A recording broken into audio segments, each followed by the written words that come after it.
ভয়াবহ রুশ হামলায় বিপর্যস্ত কিয়েভ। বৃহস্পতিবার রাতভর অঞ্চলটির হাসপাতাল, রেল ব্যবস্থা এবং বিদ্যুৎ কেন্দ্র লক্ষ্য করে প্রায় 500 ড্রোন এবং মিসাইল ছোঁড়ে রুশ বাহিনী। এতে হতাহত হয়েছে অন্তত 20 জন। বিদ্যুৎহীন হয়ে পড়েছে কিয়েভের 10টির মধ্যে 8টি জেলায়। এর পাশাপাশি ইউক্রেনের নতুন আরেকটি এলাকা দখলে নিয়েছে রুশ সেনারা। নতুন ব্লেন্ডে আরো রিচ অ্যারোমায় সেলন ফ্যামিলি ব্লেন্ড টে।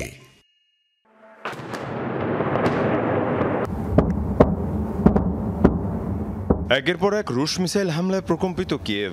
বৃহস্পতিবার রাতভর অঞ্চলটি জুড়ে তাণ্ডব চালায় রুশ বাহিনী। ছোড়া হয় প্রায় 500 ড্রোন এবং মিসাইল। শুক্রবার ভোরেও অব্যাহত থাকে তাণ্ডব। ইউক্রেনীয় সরকার বলছে জ্বালানি ডিপো, হাসপাতাল এবং বেসামরিক অবস্থান লক্ষ্য করে চালানো হয় হামলা। ফলে বন্ধ হয়ে যায় কেন্দ্রীয় বিদ্যুৎ সরবরাহ। কিয়েভের 10টি জেলার মধ্যে 8টি অন্ধকারে। হামলায় প্রায় 30টি ভবন ক্ষতিগ্রস্ত হয়েছে, যার মধ্যে হাসপাতালও রয়েছে। বিস্ফোরণের শব্দ শুনতেই বের হয়ে আসি। কোনো রকমে বাংকারে আশ্রয় নেই। মিসাইল এসে পড়ে এখানে, আমার চুলে আগুন ধরে যায়। অন্যদিকে পাল্টা জবাব দেয় ইউক্রেনীয় বাহিনীও।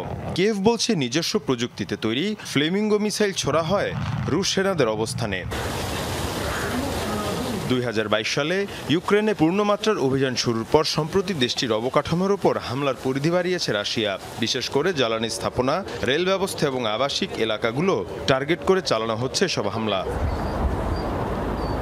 মুশফিকা হাসান, যমুনা নিউজ।